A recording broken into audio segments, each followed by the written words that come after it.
Du hast mit deinem vorgetäuschten Tod nicht nur die Versicherung betrogen, sondern auch uns. Plötzlich erinnerst du dich an deine Söhne, damit du unterkriechen kannst. Ich habe dir dieselbe Freiheit gegeben, die ich mir genommen habe. Ah! Du weißt nichts! Jo, gar nichts! Sie haben mir Ihre Hilfe angeboten und eigentlich war ich sehr froh, dass Sie da waren. Ab sofort will ich über alles informiert werden, was über Elisabeths Tisch geht. Sie können froh sein, dass ich Sie nicht wegen Veruntreuung gefeuert habe. Dann kann ich Ihnen allerdings auch nicht mehr nützen. Sie brauchen mich. Ich bin Ihr Schlüssel zu Elisabeth von Lahnstein. Es ist eine Sache, ihm nicht zu erzählen, dass wir miteinander geschlafen haben. Aber es ist noch komplett Dann andere. warte doch bitte wenigstens, bis ich weiß, wer von euch der Vater ist. Also kann ich mich darauf verlassen, dass Andi nichts erfährt? Wovon soll Andi nichts erfahren?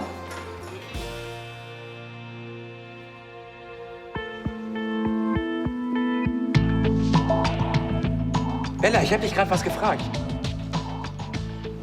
Naja, ich habe Mist gebaut bei der Abschlussabrechnung von den Schuftis.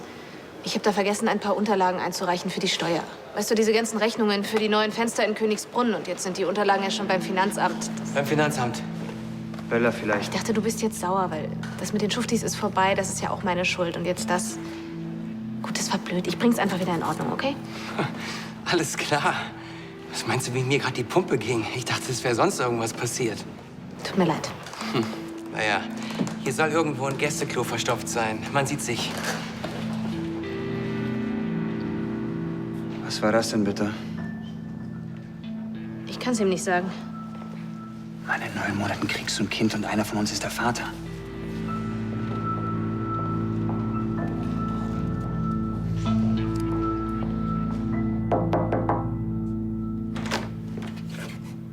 Hallo?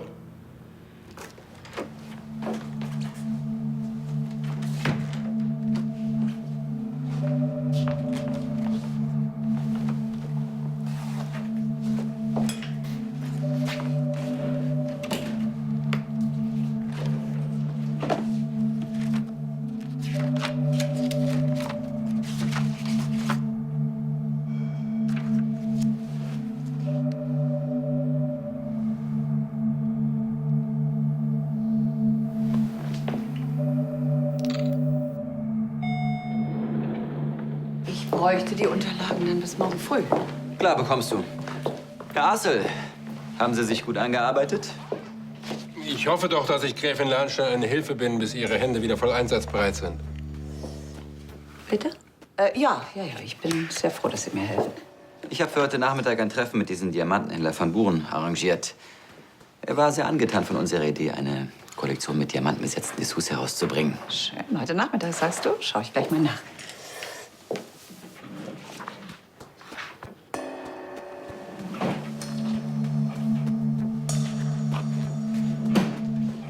Ja, Nachmittag. Darf ich? Danke. Das schaffe ich schon.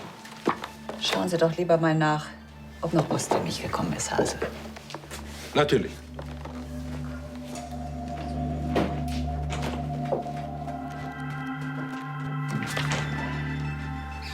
Du traust diesem Assel nicht, oder?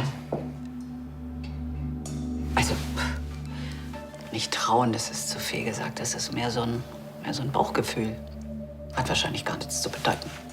Ah, ich kann es kaum erwarten. Bald gehört LCL wieder mir. Und ich freue mich schon auf den Moment, in dem ich ins kann. Ja. Alexa, das ist Herr Assel. Elisabeths persönlicher Assistent, ich weiß. Und unser persönlicher Informant. Was haben Sie für uns? Ich habe den Terminkalender der Gräfin fotografiert. Ist alles hier drauf. Assel, wenn ich wissen will, wann die alte Schachtel zum Friseur geht, dann frage ich Sie. Aber Ist hier irgendwas drauf? Eine Information über den Liefertermin der Diamanten oder über welchen Händler wir sie beziehen? nein, das nicht. Aber die Gräfin hat heute einen ersten Termin mit einem Herrn van Buren, bei dem ich sie natürlich unterstützen werde. Sehr gut. Ich will alle Details. Natürlich.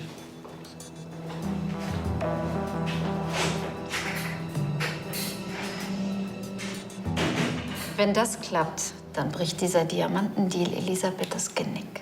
Allen Lahnsteins. Außer Ihnen. Ich kann es kaum erwarten, dass Königsbrunn endlich mir gehört.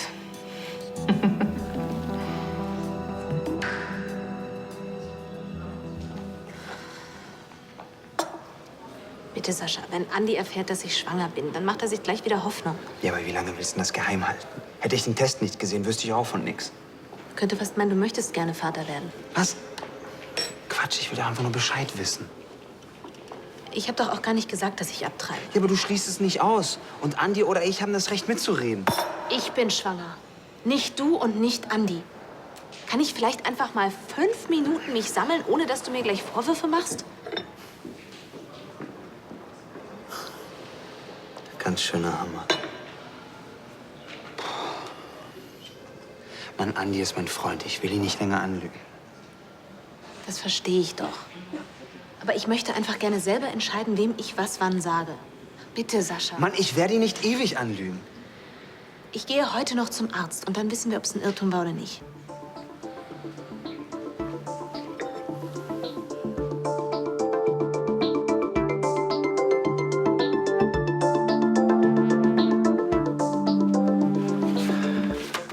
Und dir geht's wirklich gut? Einen schönen Mann kann nichts entstellen. Okay. Mit Jo, das ist nicht gerade perfekt gelaufen.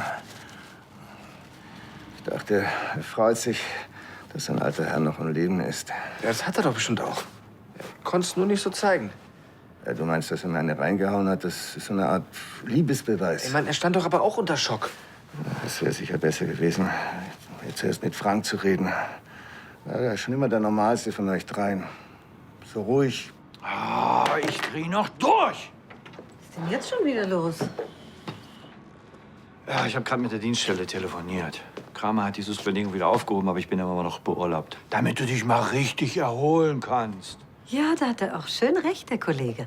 Hemke, du hast eine wahnsinnig anstrengende Zeit hinter dir. Charlie, ich bin erholt, verdammt nochmal. Ich merk's. Soll ich dir sagen, was mich wahnsinnig macht? Hier rumsitzen und nichts tun. Wenn heute noch einer dumm kommt, gibt's ein Donnerwetter. Weißt du was? Ich gehe jetzt darüber und rede mit Frank. Hey, sag mal, spinnst du jetzt völlig? Frank macht immer alles richtig. Und deswegen hat er auch null Verständnis dafür, dass man mal irgendwas richtig verkackt. Und du hast es verkackt, genauso wie bei Jo. Ich wollte die beiden nicht im Stich lassen. Ich habe es einfach nicht geschafft, den Kontakt mit ihnen zu halten. Papa, Frank ist bei der Polizei. Und du hast deinen Tod vorgetäuscht, weil du die Versicherungssumme einkassieren wolltest. Pass auf. Ich rufe ihn an. Vielleicht kann ich ihn ein bisschen vorwarnen. Und er steckt ihn nicht sofort im Knast.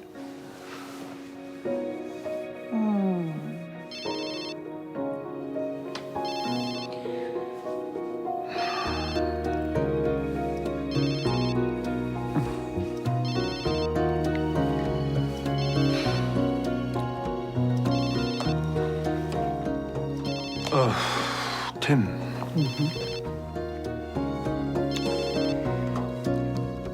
Es gibt.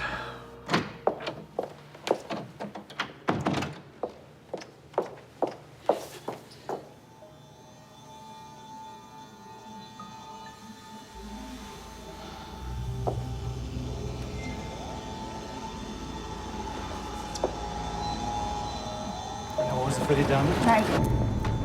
Bist du dir sicher? Du kommst jetzt mit. Nein, Frank! Oh Gott. Das hat er vor. Ach, du bist schon noch ganz benommen, mein Liebling. Warte, ich helfe dir noch. Komm. Ja, Schluck und Schluck und Schluck. Elisabeth von Lahnstein. Möchtest du meine Frau werden? Sollten Sie Hilfe brauchen, ich stehe nicht zur Verfügung. Müssen Sie mich so erschrecken? Sehr bemerkenswert. Da haben Sie gerade noch diese Rede auf die Familienwerte gehalten und all diese hehren Gefühle sind schon passé. Ich habe sie überhaupt nicht bemerkt. Ja, erstaunlich, nicht wahr? Trotz all meiner fantastischen Begabungen habe selbst ich ab und an menschliche Bedürfnisse, denen ich mich nicht entziehen kann. Gut, ich lass Sie dann mal allein, Sie und Ihre Paranoia. Ich glaube, für uns drei ist hier drin kein Platz.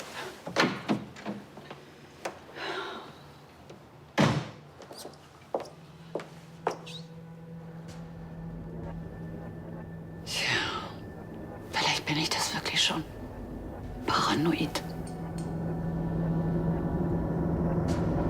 Das muss aufhören.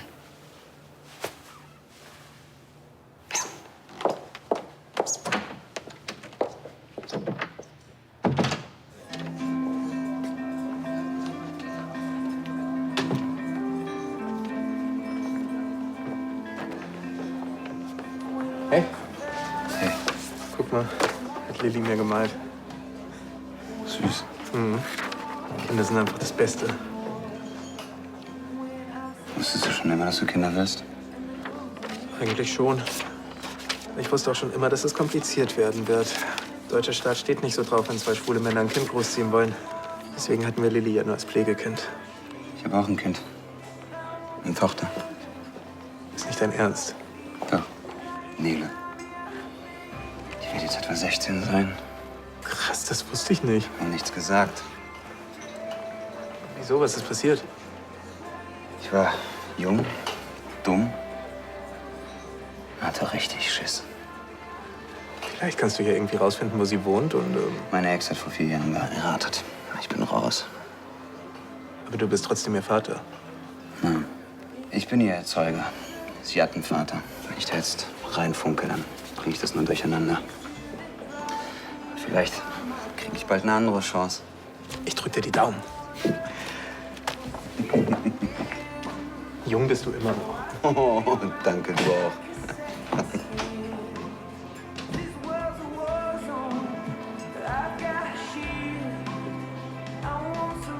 Jetzt? Warte mal. Muss das sein? Ja, ist gut. Komm, lass gut sein. Ja. 5 Minuten. Es ist wahnsinnig wichtig. Du musst unbedingt runter ins No Limits kommen. Hat er gesagt, worum es geht? Nein. Und ich bin schon wahnsinnig gespannt darauf zu erfahren, was er dieses Mal wieder verbockt hat. Frank, ich weiß, ihr habt ein schwieriges Verhältnis. Aber könntest du, egal was es ist, versuchen, mich gleich auszuflippen? Mir zuliebe? Weil du es bist.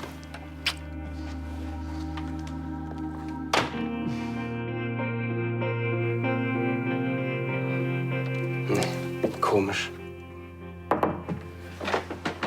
Hier, ist mit der Post gekommen. Danke. Bitte, hast du meine Auberginen gesehen? Auberginen? Weiß gar nicht, wie die aussehen. Hätte ich mir denken können. Hat wahrscheinlich Emilio gemacht. Olli, warte mal kurz. Schau mal. Bella meinte, sie hätte vergessen, eine Rechnung beim Finanzamt einzureichen. Da geht es um Fenster für Königsbrunnen. Aber die Rechnung ist da und man kann sogar sehen, dass das Finanzamt die berücksichtigt hat. Dann ist auch alles in Ordnung. Ja, aber Bella hat sich total verrückt gemacht. Ja gut, dann ruf sie an und sag ihr Bescheid, dass sie sich nicht mehr verrückt macht. Ich verstehe aber nicht, warum sie sich so aufgeregt hat. Wahrscheinlich, weil sie nicht will, dass du Probleme kriegst. Ja, aber sie war richtig nervös und hibbelig. Vielleicht, weil bei euch noch nicht alles entspannt ist. Wieso? Zwischen uns ist doch alles in Butter. Vielleicht hat sie ja gemerkt, dass du doch noch nicht ganz über sie hinweg bist. Meinst du? Ja, ich meine, ist doch so, oder? Ja, es ist schon immer noch schwierig, das Ganze. Also wenn ich sie sehe, dann denke ich oft, es gibt nichts, was ich nicht tun würde, um wieder mit ihr zusammenzukommen. Aber es geht nicht und das habe ich kapiert. Meinst du, ich soll ihr das noch mal sagen? Schaden kann es wahrscheinlich nicht. Dann mache ich das.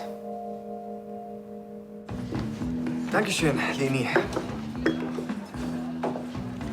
Sag mal, gibt's eigentlich auch Frauen, mit denen du nicht flirtest?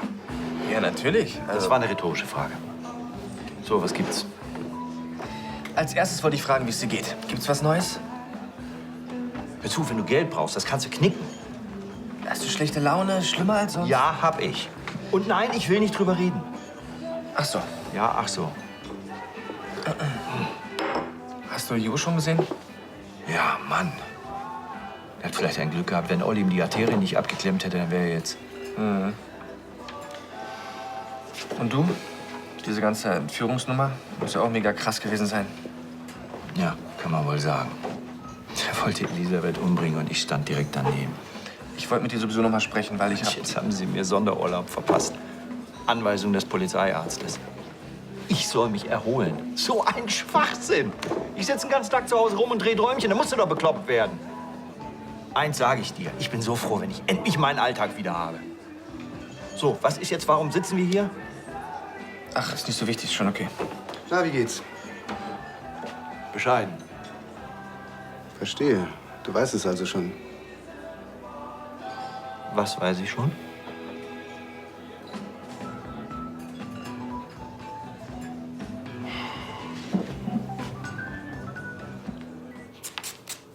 Das sind ja wirklich sehr interessante Angebote. Und er kann schnell liefern. Oh. Nichts überstürzen, das ist ein riesengroßes Projekt.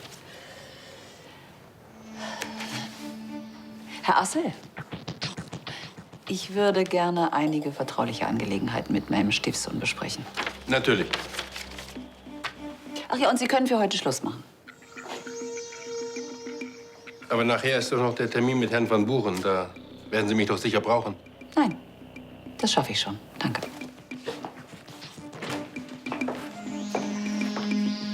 Lara, das ist ja eine Überraschung. Setz dich doch. Hallo, Ellie. Hey, Tristan. Glaubst du nicht, dass es besser wäre, wenn Assel bei dem Termin mit Van Buren dabei ist? Nein, wird nicht nötig sein.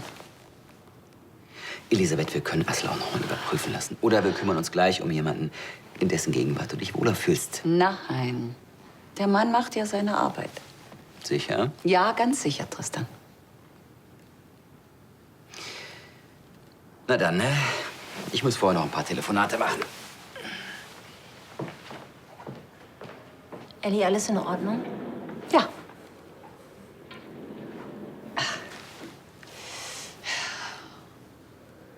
Ich werde mit meinem neuen Assistenten noch nicht so richtig warm. Mit Herrn Assel.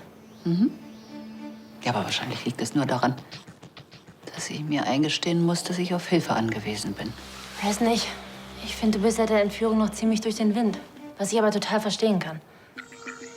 Ja, da hast du recht. Früher haben mich Fremde nie so nervös gemacht.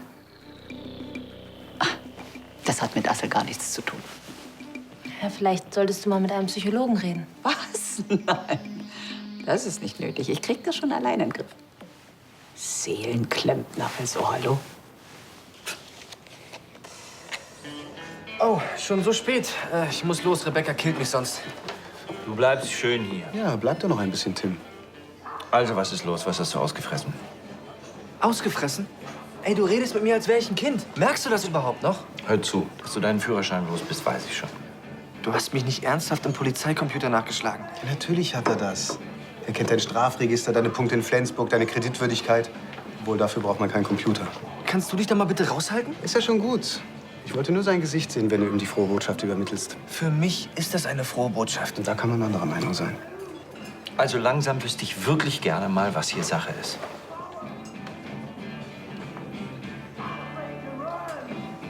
Das ist Sache.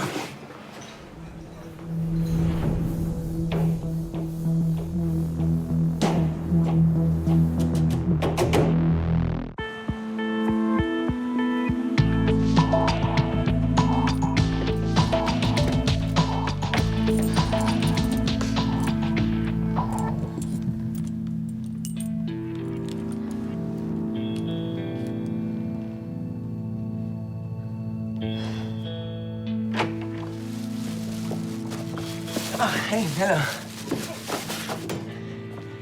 Kann ich mal kurz mit dir reden? Du, das ist gerade ganz schlecht. Ich habe unglaublich viel zu tun. Die Schuftis-Abrechnung, die war okay. Gut, dann habe ich mich getäuscht. Ist denn sonst alles in Ordnung mit dir? Klar, was soll sein? Naja, du warst so komisch vorhin. Ist es noch wegen der Sache letztens? Was meinst du? Naja, dass du mit einem anderen, du weißt schon. Andi, können wir das Thema bitte einfach lassen? Nein, pass auf, ich will dich ja gar nicht fragen, mit wem du weißt schon. Das geht mich ja auch überhaupt gar nichts an. Für mich ist es okay, wenn du mit anderen Männern schläfst. Also, mir ist schon klar, dass du dafür nicht meine Erlaubnis brauchst oder so. Ich habe kein Problem damit. Also, das soll jetzt auch nicht heißen, dass du unbedingt mit anderen Männern... Das klang jetzt auch wieder total daneben. Ich wollte eigentlich nur sagen, du weißt selbst am besten, was du tust. Nein, weiß ich nicht. Ich hab keine Ahnung, was ich tun soll. Hey, was ist denn jetzt los mit dir? Ich bin... Ich bin schwanger.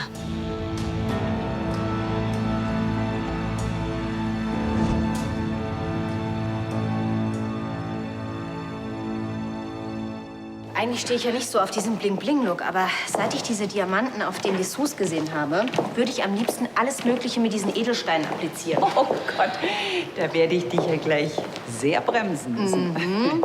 Ich hätte nicht gedacht, dass Dekadenz so viel Spaß machen kann. Bereit für die große Klunkershow? Ja, wir treffen uns jetzt auf Königsbrunn, ne? Ja, ich dachte, wir halten alles im kleinen Kreis, insbesondere den Liefertermin. Ja, aber natürlich. Klar, Diamanten sollen ja schließlich sicher bei LCL ankommen und Gelegenheit macht bekanntlich Diebe. Okay, fahren wir. Gräfin Langstein? Herr Assel, ich hatte Ihnen doch für den Rest des Tages freigegeben. Ich hatte noch ein paar Unterlagen vergessen, die ich zu Hause durcharbeiten wollte. Und dabei, das lag oben auf Ihrem Schreibtisch. Und ich dachte... Oh, das ist, danke, sehr aufmerksam von Ihnen. Alles Gute für Ihren Termin. Ja, danke. Der Fahrer wartet. Ja. Herr Assel, ich möchte doch, dass Sie mich begleiten zu dem Termin mit Herrn van Buren. Aber ich dachte... Ich bin sicher, ich kann Ihre Hilfe gebrauchen. Ja, dann. Gern. Darf ich? Oh, sehr aufmerksam. Dankeschön.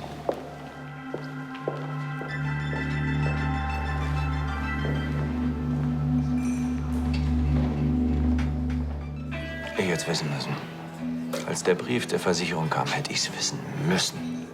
Du nimmst mir das doch hoffentlich nicht übel. Was soll ich dir nicht übel nehmen? Dass du ein Versicherungsbetrüger bist? Oder dass du uns glauben lässt, du bist tot? Weißt du eigentlich, dass wir auf dem Friedhof waren und eine verschissene Schwimmflosse beerdigt haben? Tim hat es mir erzählt. Das hat mich sehr berührt. Ich hätte dich sofort zur Fahndung ausschreiben lassen sollen. Ich kann verstehen, dass du auf mich sauer bist. Und ihr habt es die ganze Zeit gewusst. Ich habe auch gerade erst von seiner Auferstehung erfahren. Ich hätte es dir gesagt, aber du bist bei der Polizei und deswegen habe ich... Und da das unbequem geworden ist, hast du lieber die Klappe gehalten. Immer schön den Weg des geringsten Widerstands gehen. Ich wollte es dir ja sagen. Hast du aber nicht. Jungs, bitte. Ich möchte nicht, dass ihr euch wegen mir streitet. Das hättest du dir früher überlegen müssen. Mir ist klar, dass ich Mist gebaut habe. Mist gebaut? Bitte reg dich jetzt nicht auf. Ich reg mich nicht auf! Ich hab dich doch vermisst. Es beruht leider nicht auf Gegenseitigkeit. Wir sind doch eine Familie. Wir sind keine Familie, wir sind eine Krankheit.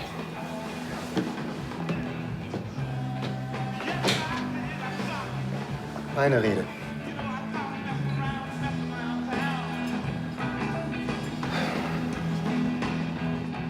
Aber du nimmst doch noch die Pille, oder? Ja, das tue ich, aber ich muss sie mal vergessen haben. Und als du mit Tims Bruder, naja, du weißt schon, und mit dem anderen, habt ihr da nicht Kondome benutzt? Schon, aber... Ja, dann stimmt es also. Das heißt, ich werde Vater. Oh, wow. Das ist einfach wow. Wow. Andi. Ich weiß schon, was du sagen willst. Das Timing ist total bescheiden. Aber wie geht's dir denn jetzt eigentlich? Keine Ahnung. Ich habe es ja selber gerade erst erfahren. Keine Ahnung. Dann hat mir Rebecca noch angeboten, ihre persönliche Assistentin zu werden. Hey, das ist doch super. Das ist ein total anspruchsvoller Job und jetzt bin ich auch noch schwanger. Ja, aber du bist doch nicht allein damit. Ich bin ja auch noch da. Hm? Andi. Nein, pass auf. Du musst dir um überhaupt gar nichts Sorgen machen. Weil ich werde für dich und das Kind immer da sein. Und dir bei allem helfen. Also, wenn du das willst. Okay. Siehst du, andere Leute haben das auch schon geschafft, Eltern zu sein, ohne dass sie zusammen sind. Und wer weiß... Andi, wirklich. Nein, ist schon klar. Ich weiß, was du sagen willst. Wir sind nicht mehr zusammen. Das habe ich kapiert. Gott, das ist doch echt... Schöner Scheiß. Aber hey, wir finden eine Lösung.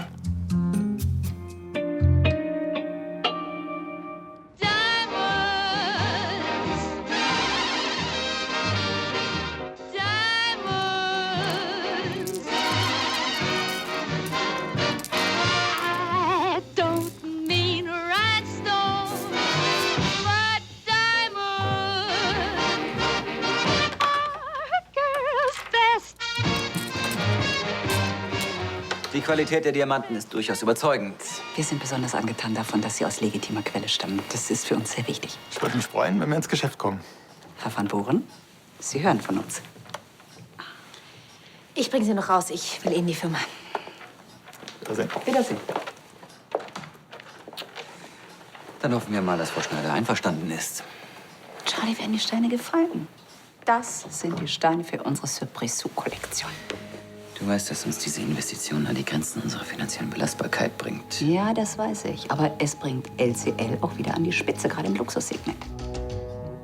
Ich gucke mir schon mal die Zahlen an. Wenn du Hilfe brauchst, dann... Ich schaff das schon. Außerdem, Astrid ist ja auch noch da. Wirklich sehr schöne Steine.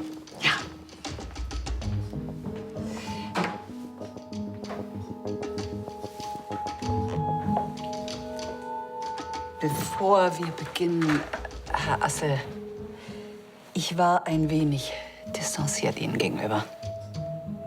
Aber die Ereignisse der letzten Wochen haben doch sehr an meinen Nerven gezerrt. Und ich bin noch etwas, wie soll ich sagen, ich bin noch etwas angespannt im Umgang mit Menschen, die ich noch nicht so gut kenne. Das verstehe ich sehr gut, Gräfin Lahnstein. Ich freue mich, wenn ich Ihnen helfen kann. Schön, ist schön. Und ich denke, das wird auch von Tag zu Tag besser. Ja, dann an die Arbeit.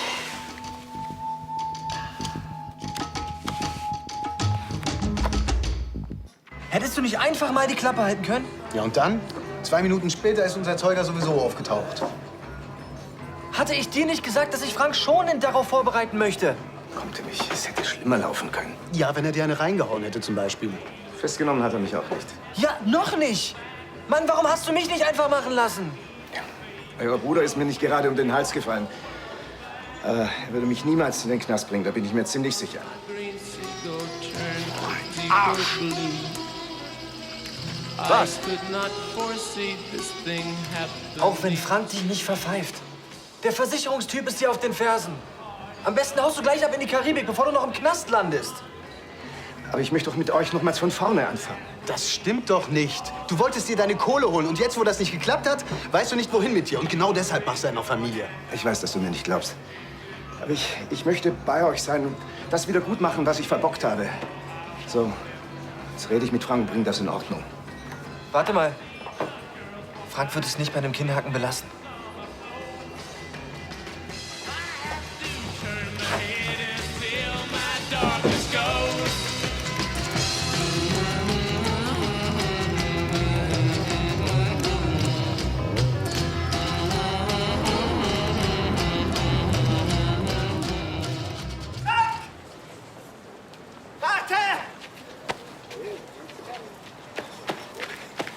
Tut mir leid, mein Junge. Was? Dass ich dir so viel unnötigen Kummer bereitet habe. Und so ein schlechter Vater für euch war. Schon immer. Aus dir und deinen Brüdern ist dennoch was geworden. Das habe ich nur euren Müttern zu verdanken. Ich bin stolz auf euch. Vor allem auf dich. Übrigens, ich habe Charlie gesehen. Tolle Frau. So Glück, dass sie so einen Mann gefunden hat wie dich. Du bist sicher immer treu und anständig. Treu und anständig. Oh, Haro, du hast keine Ahnung, wer ich bin, oder? Außerdem bedeutet es mir auch nichts, wenn es ein Typ wie du zu mir sagt. Du hast uns von Anfang an im Stich gelassen. Ich war noch nicht mal auf der Welt, da hast du schon die nächste geschwängert. Und das finde ich einfach erbärmlich.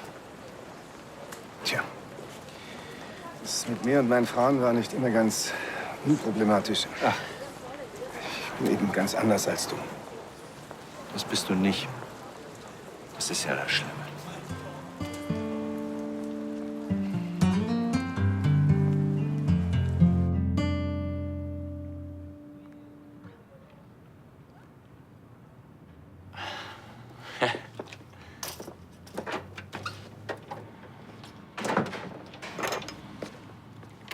Hey, na?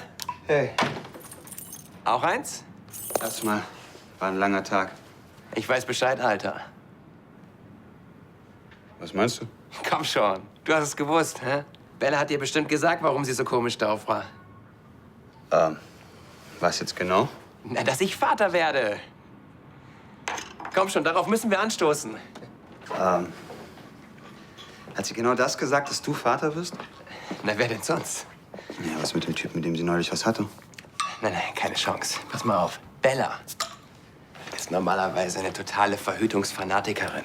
Bei uns hat es ein halbes Jahr gedauert, bis wir die Gummis abgesetzt haben. Und das, obwohl sie die Pille nimmt. Also, wenn es eine Frau gibt, die sich niemals ohne Kondom auf einen One-Night-Stand einlässt, dann ist das ja wohl Bella. Ganz klar, das ist mein Baby. Die Dinger können ja auch platzen. Nein, ich habe das im Gefühl. Dieses eine Mal, als wir dann doch noch mal zusammen in der Kiste gelandet sind. Bam, Volltreffer. Sag mal, kann das sein, dass du gerade einen Film schiebst? Du glaubst wirklich, dass du Bella zurückkriegst, wenn das Kind von dir ist? Naja, also, jetzt geht's doch erstmal darum, Bella zu unterstützen. Als sie neulich dachte, wir sind schwanger, hat sie erstmal Panik bekommen. Weil sie dachte, sie kriegt das nicht hin. Nur dann war klar, sie will Kinder. Und Bella wird eine super Mama. Mit mir als coolem Dad wird das ein Spitzenbaby.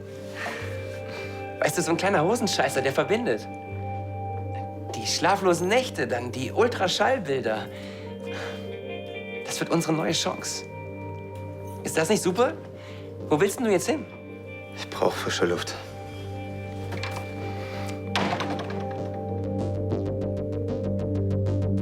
Es ist so lieb, dass du dir Sorgen um mich machst. Aber du hättest nicht extra hier kommen müssen. Hast doch genug mit deinem Referendariat zu tun.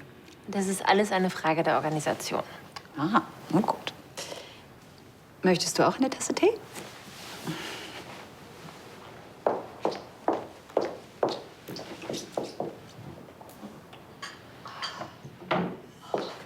Oh, meine Hände. Komm, ich mach das. Danke, das ist lieb von dir. Ja, ich habe die Folgen der Entführung wohl doch etwas unterschätzt. Es macht mich einfach nervös, mit Menschen zusammen zu sein, die ich nicht gut kenne. Deshalb hast du auch ein Problem damit, Herrn Assel zu vertrauen. Ja. Dabei gibt es überhaupt gar keinen Grund dafür. Er ist seit fast 20 Jahren in unserer Firma. Das ist eine sehr lange Zeit. Ich meine, wenn die Gräfin herausfindet und sich hinter ihrem Rücken... Sie verstehen, was ich meine. Herr Assel, halten Sie mich für ein bisschen dämlich? Was? Nein, wieso? Dann geben Sie mir jetzt mal die Mappe her. Ansonsten sage ich Elisabeth, dass Sie seit Jahren in die Kasse greifen wegen ihrer Spielsucht. Schön. Also, sie hat sich bereits entschieden. Van Buren ist ziemlich gut aufgestellt. An den kommen wir gar nicht ran. Steht der Liefertermin bereits? Wird festgelegt, sobald der Kaufvertrag unterschrieben ist. Aber ist ja eine Information, an die Sie rankommen, oder? Die Gräfin war am Anfang sehr misstrauisch. Aber inzwischen hat sie Vertrauen gefasst. Ich kann mich doch nicht verrückt machen lassen von einem bloßen Bauchgefühl. Und deshalb habe ich jetzt beschlossen, dem Assel zu vertrauen. Ja, aber kann man das denn? Beschließen, jemandem zu vertrauen? Ich meine, ob man jemandem vertraut oder nicht, das entscheidet man doch nicht vom Kopf her, sondern eben genau mit dem Bauch. Als ich Emilio geholfen habe, aus dem Knast zu kommen, hat mich Kim hinterher gefragt, wieso ich mir so sicher war, dass er unschuldig ist. Und ich konnte ihr keine richtige Antwort darauf geben. Ich habe das halt einfach gewusst. Und Kim, hat die sich keine Vorwürfe gemacht, dass du das gespürt hast und sie nicht? Doch, klar. Genau wie du jetzt. Ich meine, du machst dir Vorwürfe, dass du diesen Ben nicht schon früher durchschaut hast. Und deshalb solltest du bei diesem Assel genau jetzt auf dein Bauchgefühl hören. Und du meinst nicht, dass ich dazu misstrauisch bin? Ja, das kann schon sein, dass du gerade besonders misstrauisch bist. Aber ich glaube, es wäre jetzt falsch, nicht auf deine Instinkte zu hören. Oh, und wenn meine Instinkte mich in die Irre führen, wenn ich überall nur Gespenster sehe? Ja, lieber ein Gespenst zu viel als ein zu wenig. Wie meinst du das? Wenn du dir einen neuen Assistenten suchst, dann hast du im schlimmsten Fall diesem Herrn Assel Unrecht getan. Wenn aber dein Gefühl stimmt und er nicht vertrauenswürdig ist, das wäre doch auf jeden Fall das größere Übel, oder? Ja, das stimmt. Ja.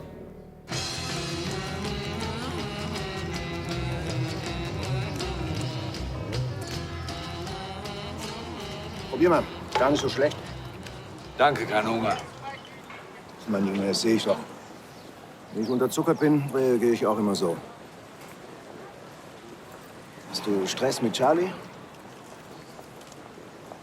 Ich weiß ja nicht, um was es geht, aber ich dachte nur, du sagtest, du bist gar nicht so anders als ich.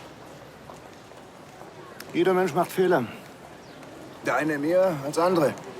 Ich halte wahrscheinlich einen Rekord. Weißt du, Niemand ist perfekt. Schwierig wird es nur, wenn wir glauben, dass wir immer perfekt sein müssen. Als ob du das jemals geglaubt hättest. Ich nicht. So gut kenne ich mich doch. Aber du vielleicht. Hör zu, es ist eigentlich überhaupt nichts passiert. Ich habe einfach eine Grenze überschritten, das ist alles. Ich hätte nicht gedacht, dass ich das mal machen würde. Ich weiß überhaupt nicht, warum ich dir das erzähle. Vielleicht, weil ich dein Vater bin. Ja, ein beschissener Vater. Dann wahrscheinlich, weil ich der einzige Mensch bin, vor dem dir das nicht peinlich sein muss. Und weil du weißt, dass ich in meinem Leben viel Schlimmeres verursacht habe. Ja, da könnte was dran sein. Es wäre nur schön, wenn du nicht nur Experte im Fehler machen wärst, sondern auch wüsstest, wie man damit umgeht. Was einem Leben passiert ist, ist nicht rückgängig zu machen. So weit war ich auch schon. Aber man kann versuchen, zu seinen Fehlern zu stehen. Und wie sieht das in deinem Fall aus?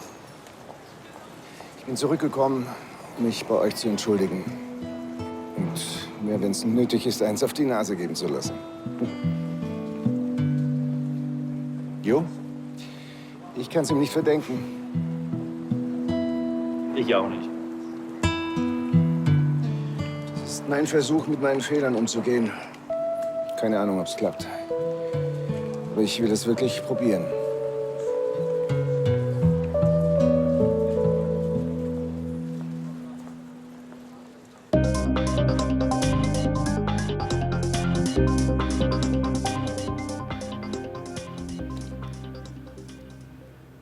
Tristan wird morgen die neuen Verkaufszahlen bekannt geben. Sollten sie nicht unseren Erwartungen entsprechen, dann machen Sie bitte einen Termin mit Frau Berg. Dann muss das Marketing optimiert werden. Natürlich.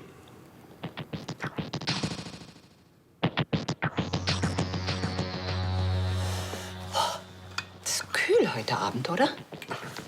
Es war ein langer Tag. Ja, da haben Sie recht. Wahrscheinlich bin ich nur müde. Aber es war auch ein erfolgreicher Tag. Sie können für heute Feierabend machen, Herr Assel. Vielen Dank. Sehr freundlich von Ihnen. Herr Assel, Tristan hat doch mit Ihnen darüber gesprochen, dass alles, was hier geredet wird, streng vertraulich ist. Auch innerhalb der Firma, nicht wahr? Natürlich. Sie können sich hundertprozentig auf mich verlassen. Danke, das weiß ich zu schätzen. Wie ungeschickt von mir. Das ist ja kein Problem. Ach, Herr Assel, diese Unterlagen hier, können Sie die bitte noch in die Papiervernichtung geben? Sicher. Ich wünsche Ihnen einen schönen Abend, Gräfin Lahnstein. Und Ihnen auch, Frau Cornelius. Tschüss, Herr Assel.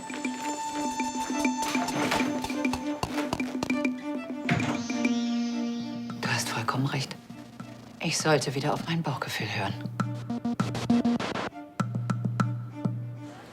Du glaubst, wenn jeder von uns dreien dir eins auf die Nase gegeben hat, ist wieder alles in Butter. Wahrscheinlich nicht. Aber wenn ihr seht, dass ich es diesmal absolut ernst meine... Tust du das denn? Natürlich. Dann steh zu deiner Verantwortung. Das tue ich. Dir ist schon klar, dass es hier um mehr geht als um ein paar vergessene Geburtstagsgeschenke. Wir reden hier von Versicherungsbetrug. Versicherung? Alles Geier, Betrüger, Halsabschneider. Und du hast Tim damit reingezogen. Ich habe ihn zu nichts gezwungen. Du benutzt den Kleinen, obwohl du weißt, wie wackelig der noch im Leben steht. Wenn ich gewusst hätte... Das ist mein kleiner Bruder! Ich kann das nicht machen. So leid's mir tut. Ich muss dich anzeigen. Musst du nicht. Ich werde mich stellen. Diesmal mache ich alles richtig.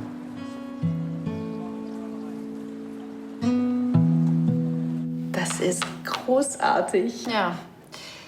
Wir wissen, von wem Elisabeth die Steinchen kauft und was sie für Steine kauft. Und dass sie unfassbare 85 Millionen Euro dafür ausgibt.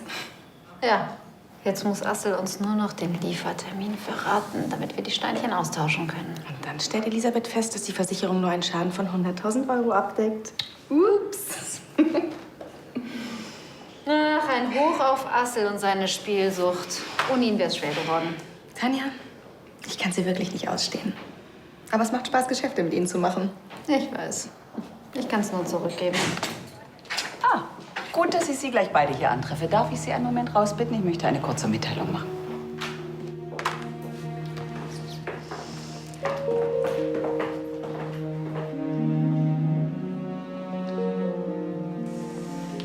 Ja, ich möchte Sie gar nicht allzu lange von der Arbeit abhalten. Ich möchte nur eine personelle Veränderung bekannt geben. Herr Asse, der mich in den letzten Tagen unterstützt hat, wird wieder auf seinen Posten in der Buchhaltung zurückkehren. Glaubst du denn, du bekommst das alles schon wieder alleine hin? Nein, ich werde schon noch eine Zeit lang auf fremde Hilfe angewiesen sein. Aber so fremd ist sie gar nicht. Ich darf vorstellen, meine Enkelin Lara wird mir bis zum Zeitpunkt meiner vollständigen Genesung zur Seite stehen.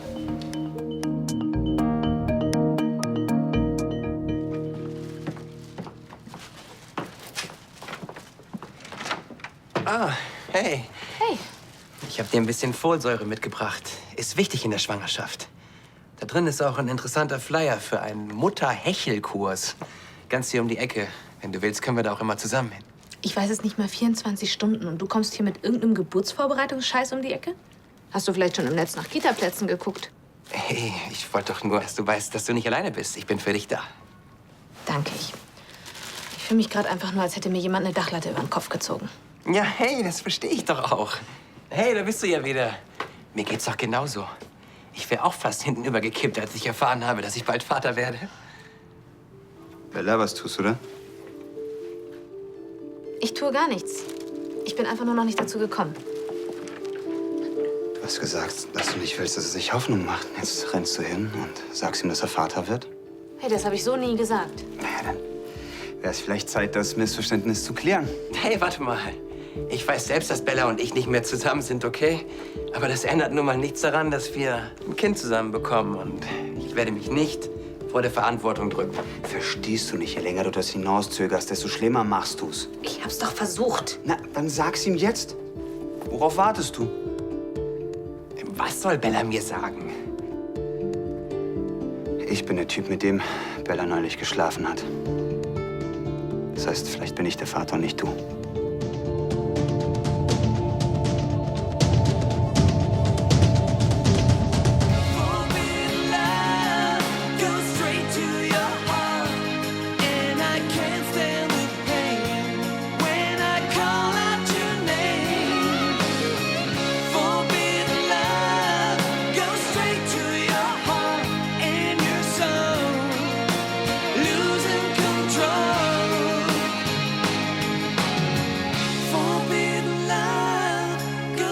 To your heart.